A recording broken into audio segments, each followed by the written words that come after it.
If you're tired of arguing with strangers on the internet, try talking with one of them in real life.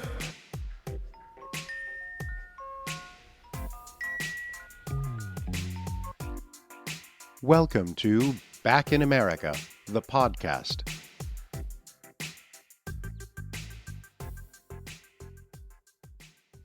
This is part one of 2 episodes dedicated to the George Floyd mural. If you want to see a picture of the mural, go to the podcast website at backinamericahthepodcast.com. I am Stan Berthelot, and this is Back in America. The death of George Floyd, a black man killed by a Minneapolis police officer, has triggered protests against police brutality, police racism, and lack of police accountability.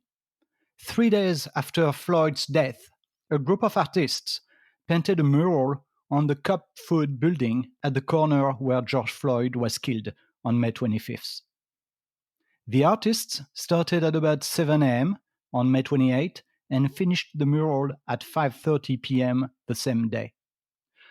Most of us have seen the image of the mural since almost every American TV station live streamed the George Floyd funeral, whose backdrop was a digital version of this mural. Inspired by this work, artists across the globe started producing similar tribute to George Floyd, and a digital database of such art has gathered a repository of 1,324 pieces of art so far. My guest today is one of the leading artists behind this iconic mural of George Floyd, a man who immigrated to the United States from Belize when he was 19. Today, at 45, he works as an elementary school behavioral specialist, and social justice art is his passion. Welcome to Back in America, Cadex Herrera. Thank you very much, Stan. Thank you for having me. Cadex, this mural that you produced with 2 other artists, Xena Goldman and Greta McLean, is your first mural. Tell me what went through your head when you got a call from Xena Goldman asking you to work on the mural. When did she call you? How much time did you have to prepare this work? Xena Goldman had called me on Wednesday night. I had returned from joining the demonstrations on Wednesday evening. On Tuesday night, when the news started coming out and we all saw the length of the video that went viral, I went to downtown Minneapolis. That was Tuesday night to take some photography. I'm a photographer as well. And when I saw the movement, when I saw the people there, I put my camera down and decided to be a participant rather than an observer. I decided not to take any photographs and just joined the demonstrators that were there. And I just wanted to be a part of that. On Wednesday, I went back out again. And when I came back, I saw that I had a message from Xena. And she just posed one question to me, which was, do you want to paint the mural? I just said yes. I knew exactly where she was coming from. Then she said, I have a portrait here that I'm going to use, and I would like to see if you'd be interested in painting this mural with me. And she asked me to design something for it, and I said, of course. I got on it right away. I made a really quick sketch. Took me 3 minutes, and I sent it to her, and she looked at it, and she saw it, and she understood the idea right away, what I was trying to convey. And she's like, yes, this is it. This is perfect. This will work. And then I said, wait a few more minutes. Let me send you something more detailed, a little bit more elaborate. About half an hour later, I texted her back with another picture of the sketch of the actual realized idea that's now on the mural. And she said, yeah, that's perfect. Let's do it. Let's meet tomorrow morning, which was a Thursday at 7:00. And I said, I'm there. And once we got there, that's when I first met Greta. I did know her work as a muralist in the Twin Cities. Amazing work, just a fantastic artist. we decided, okay, this is the place where it happened. And Zena earlier asked different folks in the community if, where would it be appropriate to put a mural up on. And, um, everyone she asked said it should go in the building. It should go in the building.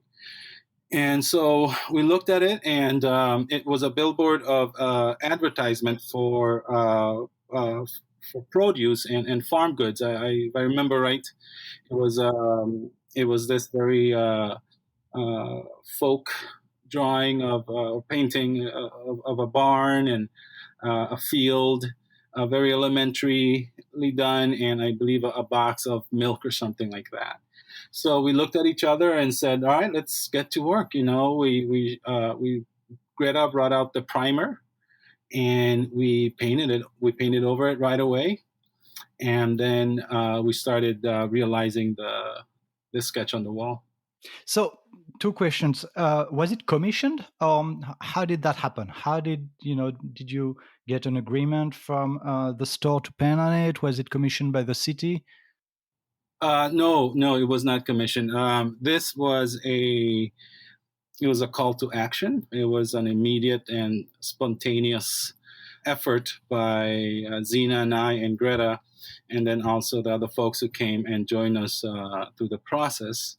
Typically, if you're going to paint a mural, you would go out to the community and get consensus and work with the community, apply for a grant, try to find a wall for permission, and then wait for that permission to be granted. And it's not guaranteed if you're going to get it or not. So this is not what we were doing. This wasn't a grant-based mural. And no, we did not ask permission from the owner of the building. We saw the wall, and we never even thought about or considered the owners, whoever owned the building's feelings. That wasn't part of at least of my process through this. Mm-hmm. Mm-hmm. And so you spoke about it briefly, but how does the creative process works when you are in a group of artists? Who decide I'm going to do the portrait, I'm going to do the background? What happened? How does that work? The original sketch that I created, the one that we worked off of for the mural, was fully realized. So the letter forms, they were the way they were. The only thing that was not in the sketch that I brought, I believe, was a realized portrait, because Zena was taking care of that part. When I showed them the sketch, we talked about the color choices. And initially, it was going to be a black background rather than the blue background. I started explaining to the three artists that we needed to be very conscious about the color use, because it's also as symbolic as all of the different elements in the piece.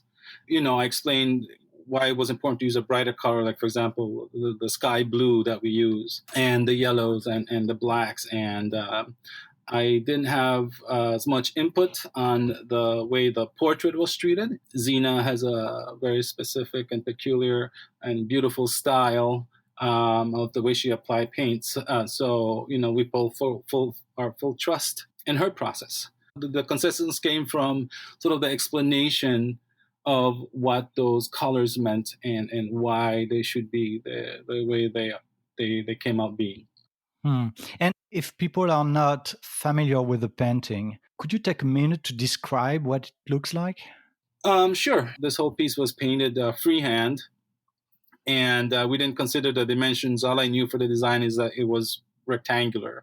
The whole piece is laid on top of a sky blue background that spreads from a light blue center to a dark blue outer. And then on top of that is a sunflower with a very large black seed pod. That's where we have the names of other Black Americans who have been killed by police. At the top of that flower is the word "Say Our Names," in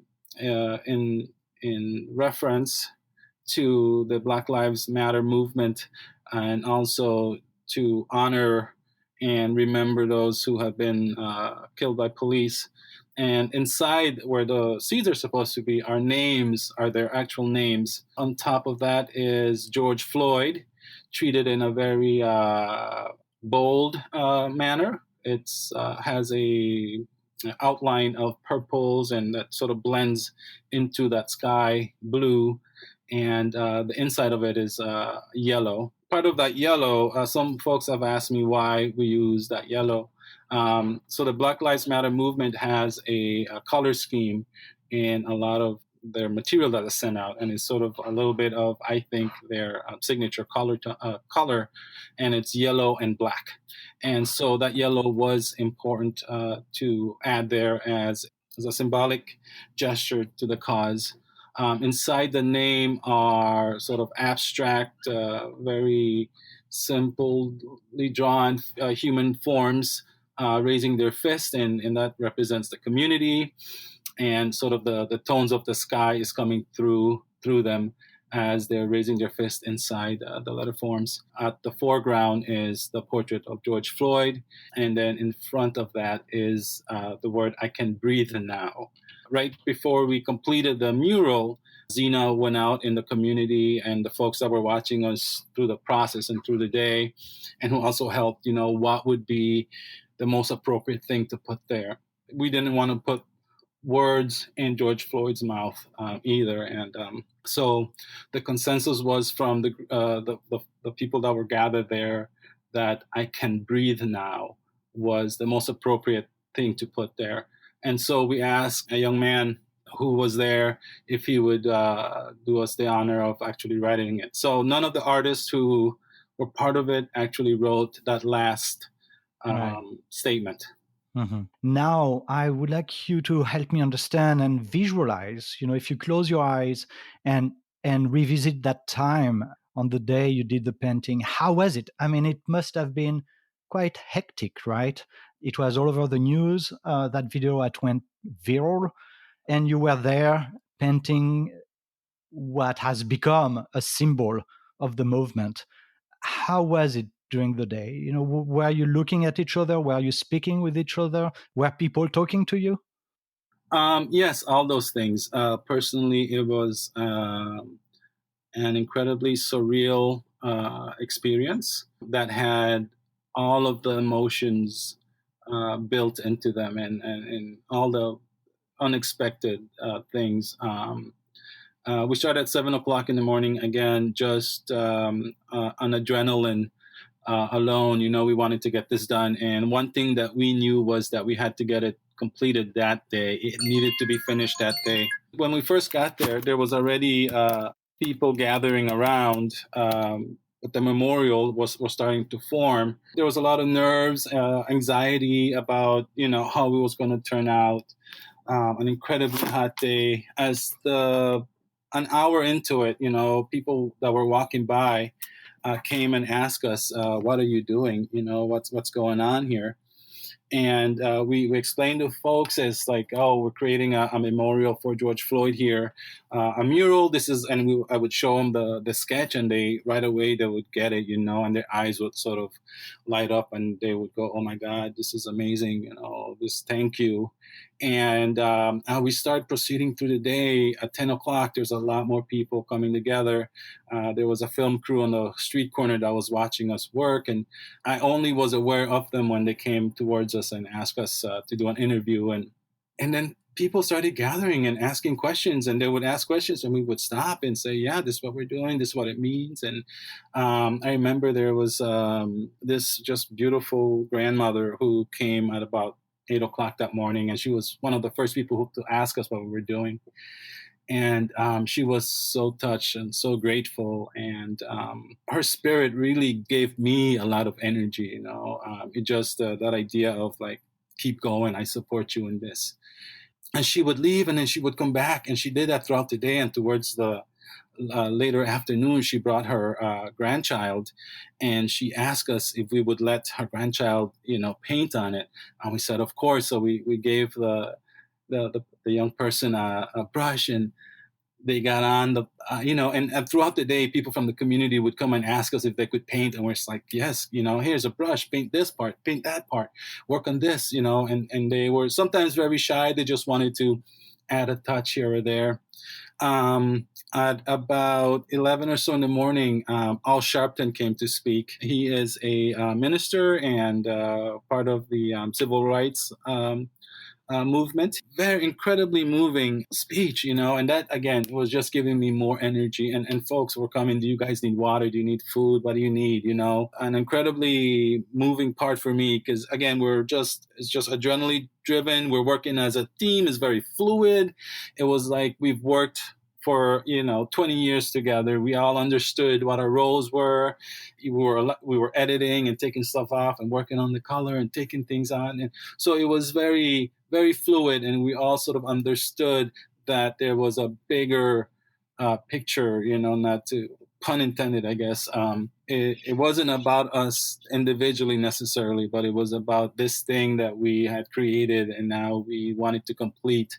I was very involved in this and just totally focused and trying to absorb all of that energy that was coming. And I saw the Reverend Jesse Jackson, another civil rights leader, walk behind us, and he stopped, for a brief moment, and he looked at us working. And I wanted to say hello to him. He's been a hero of mine. And then he went to the corner where he was going to speak to a group of people. I went over to the corner where Jesse Jackson was speaking, and it was incredibly moving. And he did this call and response, with the crowd, and I was so pumped up. My heart was just full of emotion and sort of sadness, but also it was filled with this sense of hope, that there's this change happening. And so after he was done, I went back, and the rest of the day was just sort of that energy blur until it was all of a sudden we're done with him, we're stepping back, and we're going, wow, here it is. Let's move forward in time. Now, 3 months later, your work is one of the most recognizable image that have come out of the protest raging around the world. You've been interviewed, as you said, countless times. What do you make of all that? Looking back at what happened 3 months ago and where it took you now, what lessons have you learned? Going into this, creating this mural, never did it cross my mind that it would be that we would get the response that this mural received. I was honestly, again, acting upon action, acting on trying to show my support for the movement, and as an art activist, this is a lot of my work, is like speaking about these things and bringing awareness. I honestly thought it was going to be just locally, that it was something that we were doing for that community, that was for us as artists to show that specific community that we supported them, that we loved them, that we cared for George Floyd, and what happened to him should never ever happen to anyone again. The response of the greater community of Minnesota and then the world was totally, I did not see that coming. I did not expect it. And it was overwhelming. However, I never let it get to my head, because I always kept this in sort of my general thinking was that none of this is about me, Therefore, I did not let that sort of change my patterns and sort of my daily communications with people, my daily work that I have to do. It was something else that was happening separate from who I am as a person and as an artist. And whenever that was happening, then I took care of it, but then I moved right away to something else. I work as a behavioral specialist. And one of the things that we're trained to do, because we work with students with behavioral issues and a lot of things that happen in their lives. And sometimes they can get really personal and really try to hurt your feelings or hurt you physically. As a person who has to work with that every day, you have to always remember that you have to leave that at the door. So I use that training to sort of compartmentalize everything that was happening. So that is happening on the side, and I try my best to take care of it and balance it. But at the same time, I have a family, I have a profession, and I have my social work that I have to do. So Did the sort of the fame that you got through this mural, did that help with your heart and your social media presence? And yes, yeah, absolutely, it did. It was overwhelming, all the people and that reach out to me, thanking me and offering me, jobs and offering to pay me for prints of the mural and all of these things. And the group and decided from as soon as we were done with that mural that we were not going to commercialize or profit from it. And so we have not. And we have kept through to that, and that I'm really proud of that fact. But yes, it's definitely given me exposure, and which I'm thankful for. And it's also given exposure to my work, which is to me the most important thing. Is bringing awareness to the social injustices that are happening not only in this country but around the world, yeah, as well as yeah. environmental injustices. And I read of a controversy that came up after you painted this mural, and going to quote here. Keno Ivor, the executive director of Black Table Art, said that the mural was created not by Black folks and without the process of engaging with Black people. And indeed, you are from Belize in Central America, and the two other artists are white American. Can you speak about that? Your work is a portrait of a Black experience. Isn't it a bit ironic? Couldn't it be misinterpreted maybe as cultural appropriation that you white people and I'm white too, so we are discussing a topic that would require maybe feedback from a Black American, but how does that make you feel? I'm sure, and the criticism is valid, and I totally respect where they're coming from, and I honor their voice and their perspective. First of all, I am not white. I'm mestizo, originally from Belize, as I said. I have a mixed background ethnically, Spanish, Maya, and Afro-Caribbean. As part of the team, Zena contacted me, and I said, "Yes, I'll go work on this mural. Thank you for inviting me to it." I believe there was an open call to whomever was available to do it.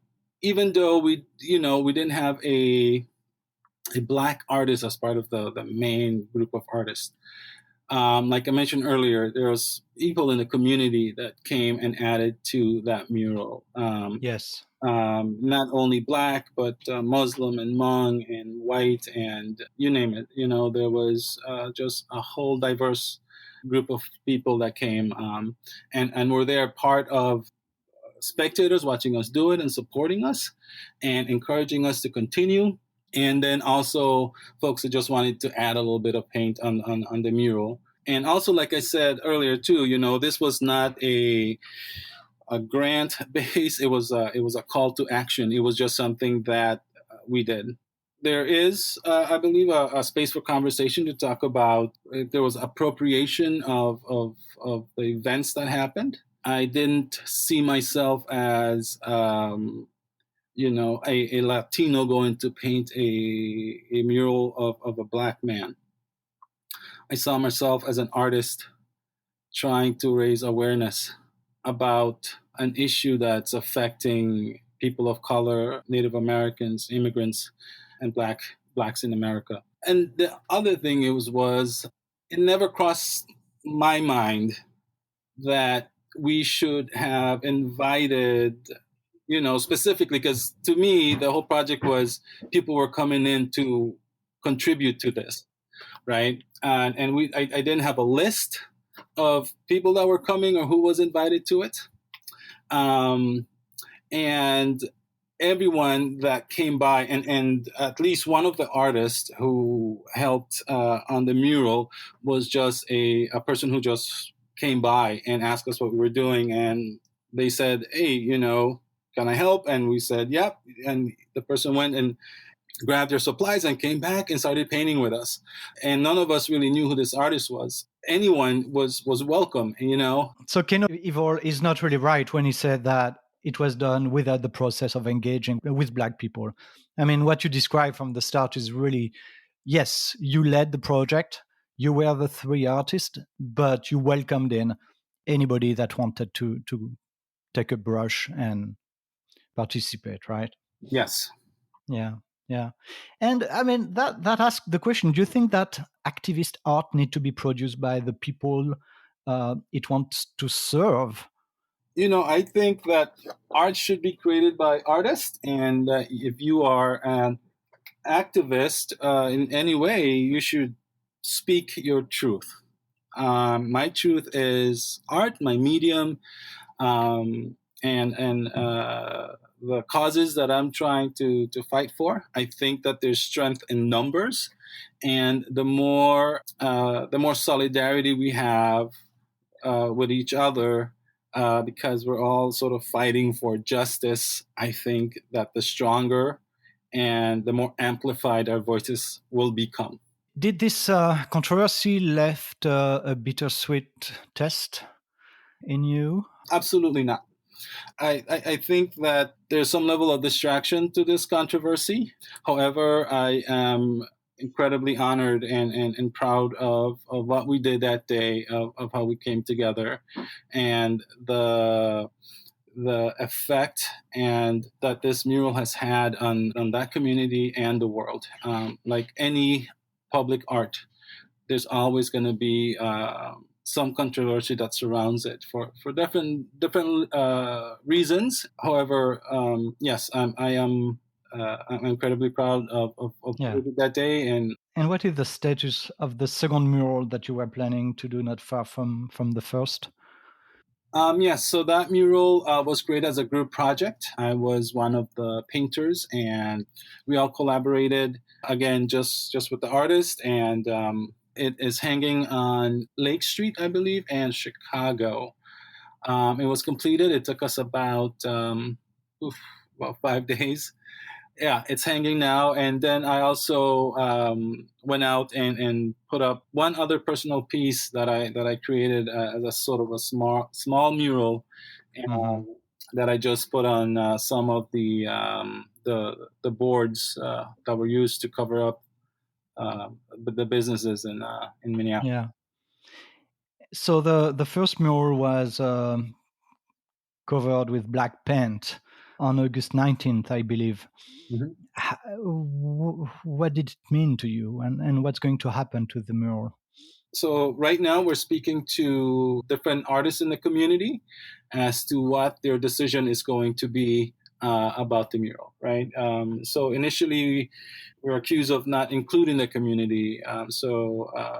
Now that it was defaced, it opened up the opportunity to speak to the community as to what it is that they want to do with the mural. And as the artists, we have left it up to them to sort of tell us what to do next, whatever that might be.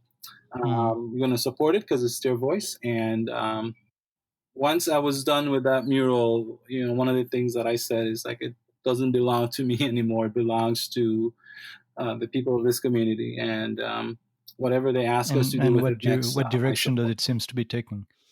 There's multiple. I still don't know exactly what they're planning to do with it. There's talk about fixing it, repairing the damage, and having some adjustments made, and having the community be involved in it too, and what artists should be invited to do it. And so, yeah. I would like to understand a little bit about yourself. You came to this country when you were 19. Why did you come to the US? And when did you really feel that you wanted to be an activist artist? I've always wanted to study art. When I was 19, I there wasn't that opportunity in Belize. It's very difficult for someone of low economic status to sort of even think about getting into higher level education.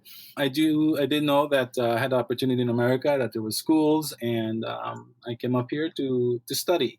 I wanted to study art, and that was my goal, was to pursue that, because I've always been interested in art, and I've always been pursuing it, ever since I was a small child. Um, I went to College of Visual Arts, that's in St. Paul, and I have a bachelor's in communication design, and I did a minor in photography as well. After college, I started working at Creative Arts High School as a media arts educator. I taught there for about 13 years, and then I lost my position.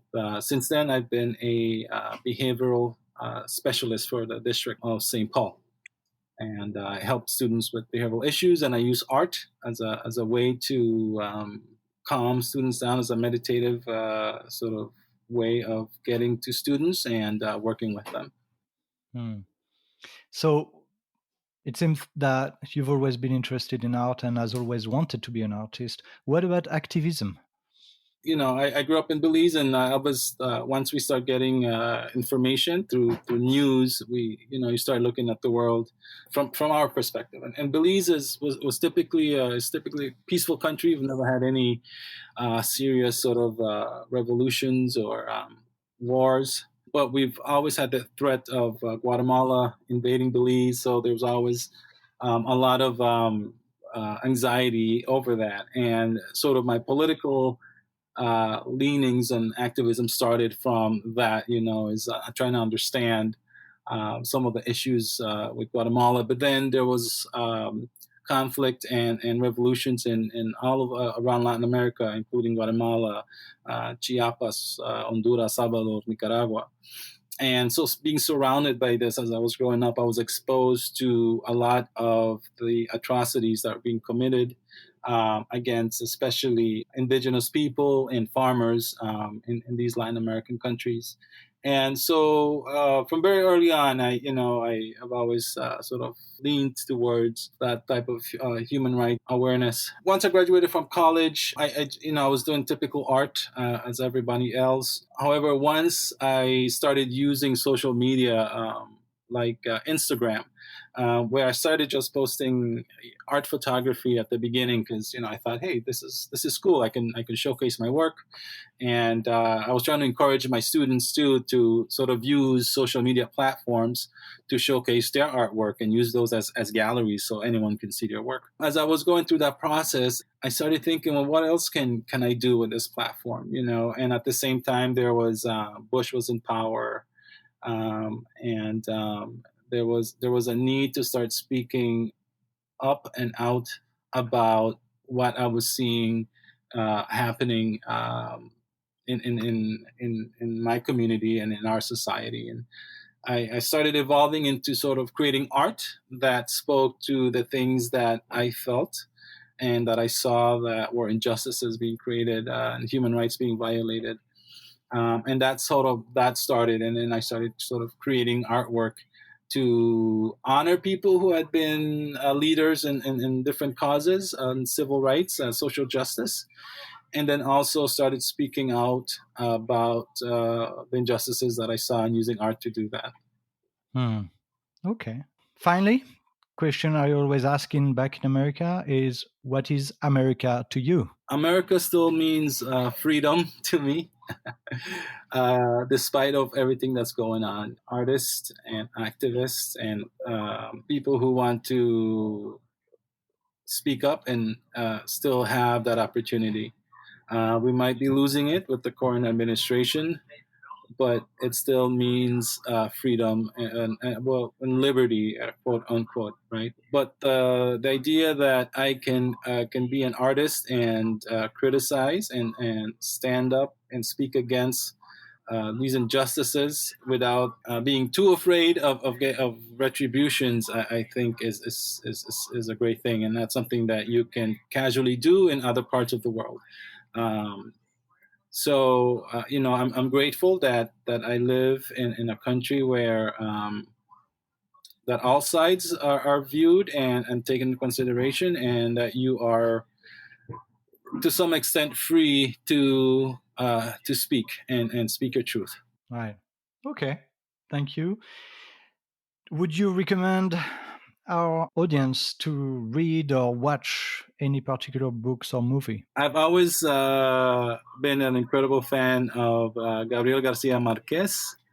Yeah. And one of my favorite books is 100 Years of Solitude, and just amazing magical realism and an incredibly picturesque book. Yeah, it really helped me made tons of images, and I've read it many times over the course of my life. And there's this fantastic movie that I've just saw.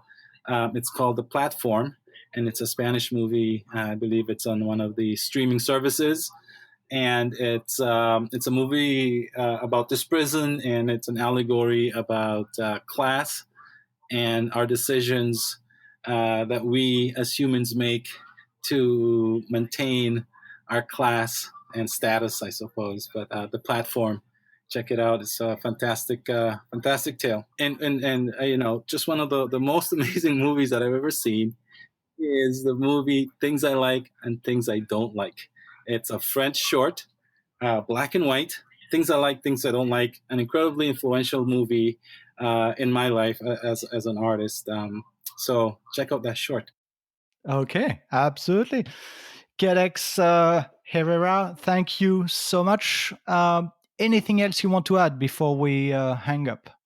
No, thank you for the opportunity to talk and tell the folks out there in your listening community about who I am and about the George Floyd mural. I believe that together we can really create change and make positive change in this world. And we have to stand up and speak up and use all our talents, whatever it is, artist, dancer, poet, writer. You need to stand up and speak against social injustice. Thank you, Cadex. As I became more familiar with this story, I realized that I had to speak to a Black American. Listen to what Eric March, a Black activist from Philadelphia, has to say about the George Floyd mural in part 2 of this episode.